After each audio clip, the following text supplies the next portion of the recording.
Halo, perkenalkan nama saya Dia Arini Puspitasari dengan nomor NPM belakang 255.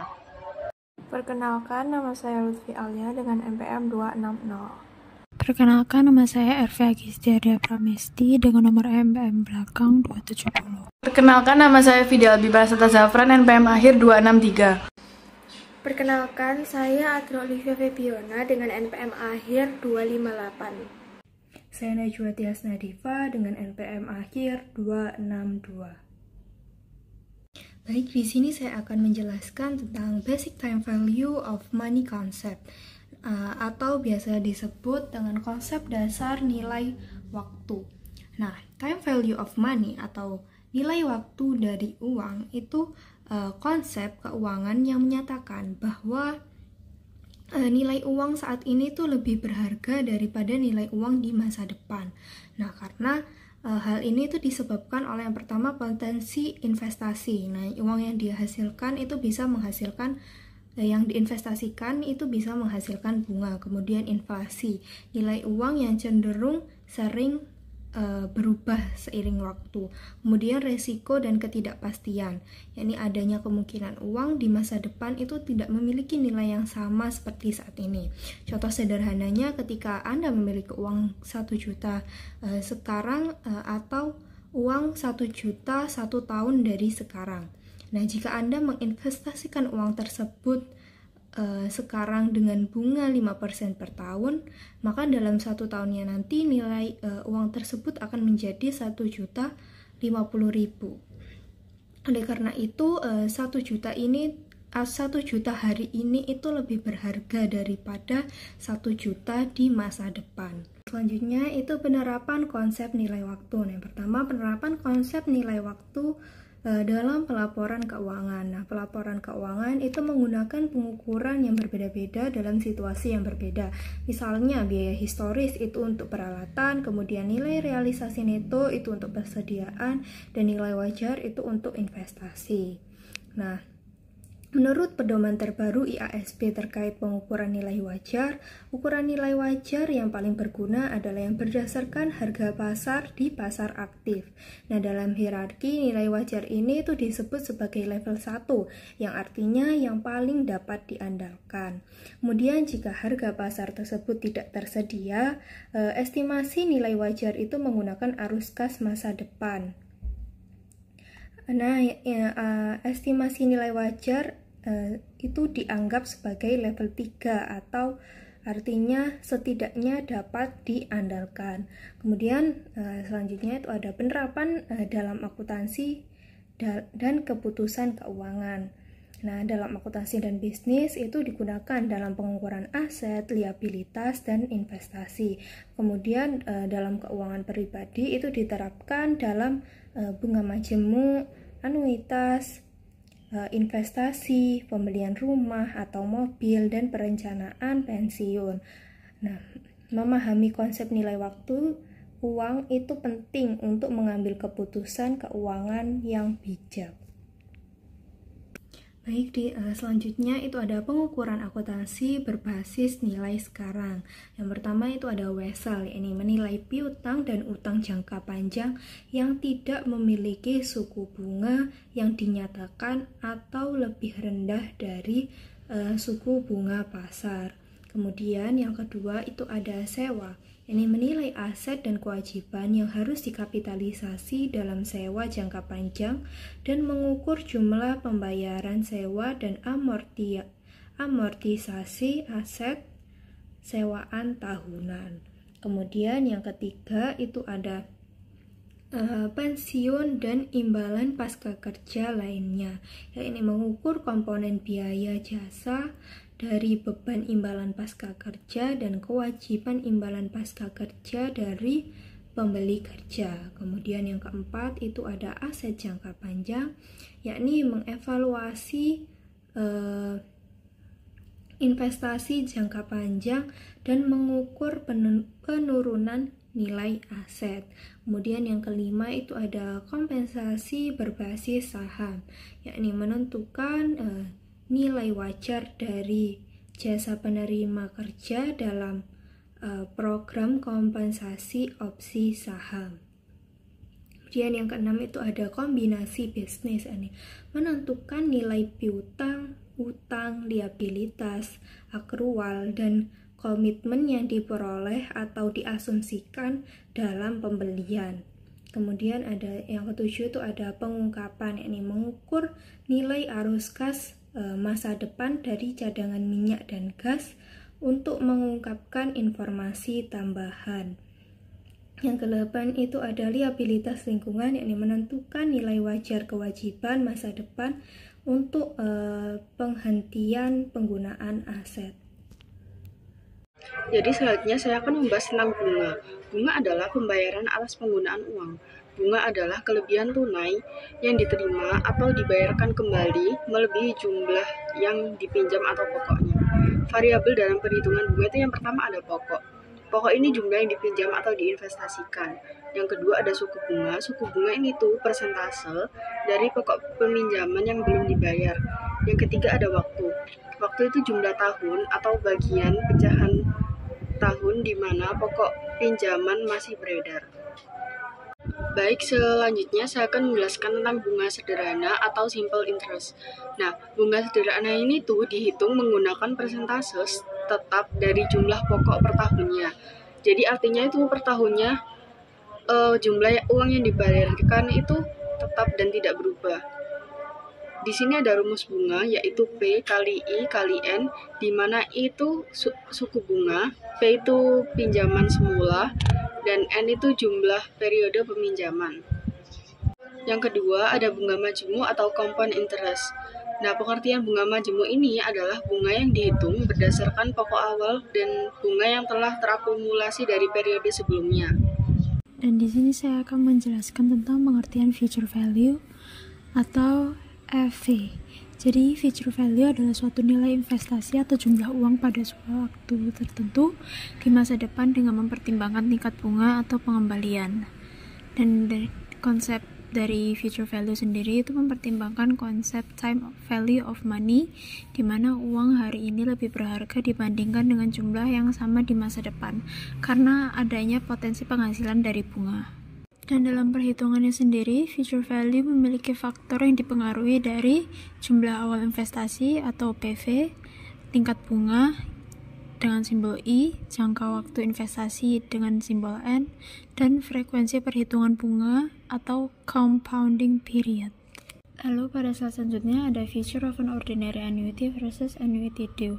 Dan di sini ada ordinary annuity, yaitu ketika pembayaran dilakukan di akhir setiap periode, dan rumusnya ada VF AD sama dengan R kali tambah kurung per I 1 tambah I pangkat N dikurangi 1 per F dan dikali dalam tanda kurung 1 tambah I.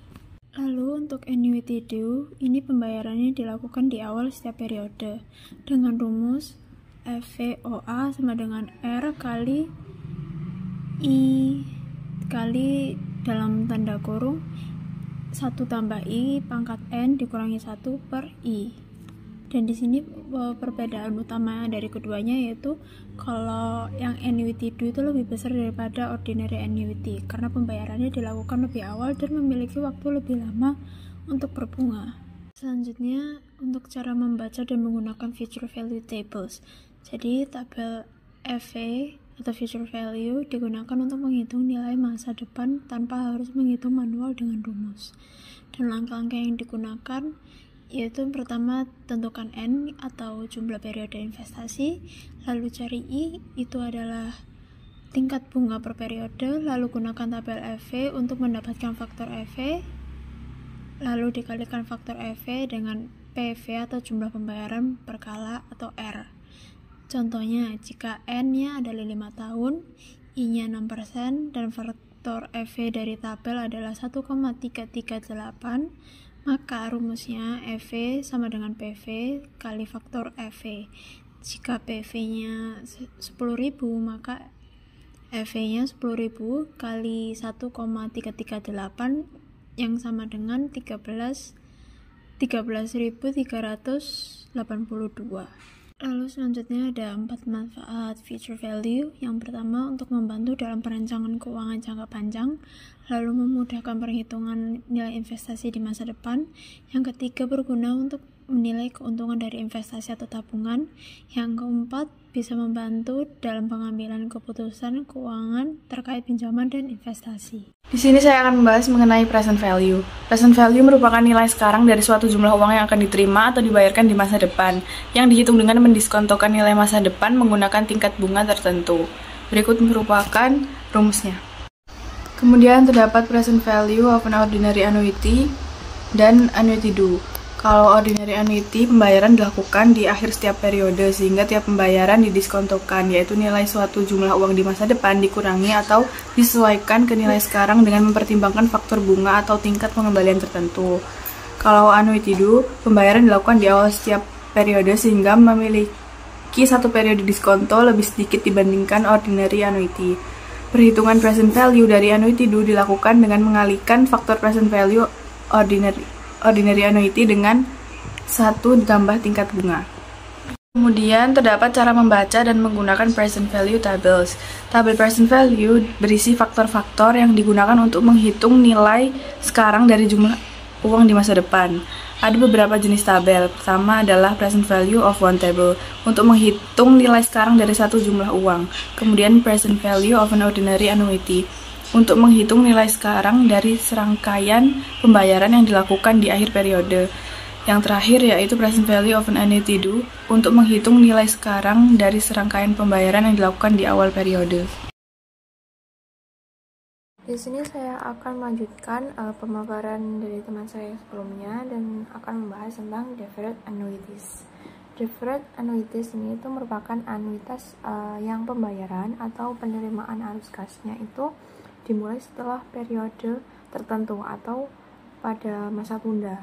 Dalam anuitas ini tidak ada pembayaran yang dilakukan selama periode tunda, dan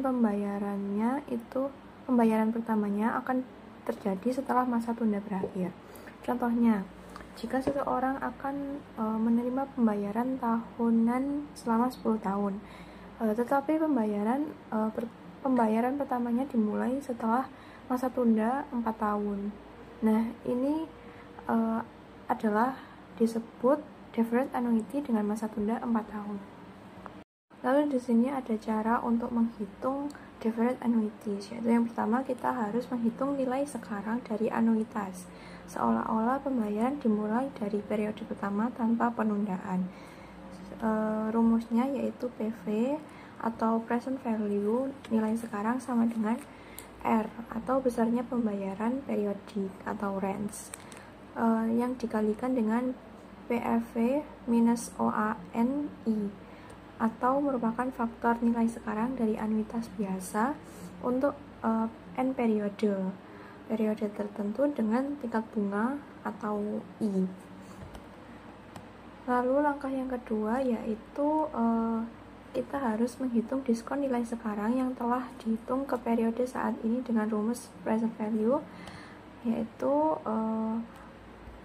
present value sama dengan FV atau nilai sekarang dari anuitas yang telah dihitung sebelumnya dikalikan dengan PVF-NI atau faktor present value untuk masa tunda dengan tingkat bunga I. Lalu di sini ada obligasi. Obligasi sendiri adalah instrumen keuangan berupa surat utang yang diterbitkan oleh suatu perusahaan atau pemerintah untuk memperoleh dana dari investor. Nah, penerbit obligasi ini itu berjanji untuk membayar bunga secara berkala dan mengembalikan nilai pokok atau face value pada saat jatuh tempo. Lalu di sini ada cara untuk menghitung harga obligasi, yaitu yang pertama kita harus menghitung pembayaran kupon yang dilakukan secara periodik selama masa obligasi dengan rumus PV kupon sama dengan C atau pembayaran kupon per periode yang dikalikan dengan PVF minus OANI atau faktor nilai sekarang dari anuitas biasa untuk N periode dengan tingkat bunga I. Lalu langkah yang kedua kita harus menghitung nilai pokok yang dibayarkan pada akhir masa obligasi dengan rumus PV pokok sama dengan F atau nilai nominal obligasi dikalikan dengan PVFNI atau faktor nilai sekarang dari satu pembayaran untuk N periode dengan tingkat bunga I. Selanjutnya kita akan membahas mengenai expected cash flow approach. Nah, metode expected cash flow approach ini itu digunakan dalam standar akuntansi IFRS 13 untuk mengukur nilai sekarang dari arus kas dengan mempertimbangkan probabilitas penerimaan atau pembayaran. Berbeda dengan pendekatan tradisional yang hanya menggunakan satu estimasi arus kas, metode ini itu menghitung nilai ekspektasi berdasarkan berbagai kemungkinan hasil yang mungkin terjadi. Nah, hal ini itu memberikan estimasi yang lebih relevan dan akurat terhadap nilai aset atau kewajiban yang sedang diukur. Nah, selanjutnya itu ada contoh kasus dari time value of money. Salah satu contoh penerapan dari time value of money adalah perhitungan kewajiban di garansi di Junos Appliance. Dalam kasus ini, perusahaan itu harus bisa memperkirakan arus kas yang akan dikeluarkan untuk garansi berdasarkan pengalaman sebelumnya. Nah, dengan menggunakan faktor present value 5%, perusahaan itu dapat menghitung nilai kini dari total arus garansi yang diperkirakan. Ini menunjukkan bahwa uang di masa depan itu memiliki nilai yang lebih rendah dibandingkan uang saat ini, sehingga harus didiskontokan agar mencerminkan nilai kewajiban yang lebih akurat. Selanjutnya ada effective interest rate method. Metode effective interest rate atau EIR digunakan dalam amortisasi diskon atau premi obligasi. Berbeda dengan metode garis lurus, EIR memperhitungkan bunga efektif yang sebenarnya ditanggung oleh perusahaan. Nah, cara menghitungnya adalah dengan mengalihkan nilai tercatat obligasi pada awal periode dengan tingkat bunga efektif. Selisih antara bunga yang dihitung dengan bunga yang dibayarkan akan menjadi jumlah amortisasi. Nah, metode ini itu lebih akurat dalam mencerminkan biaya bunga yang sebenarnya dibandingkan dengan metode garis lurus.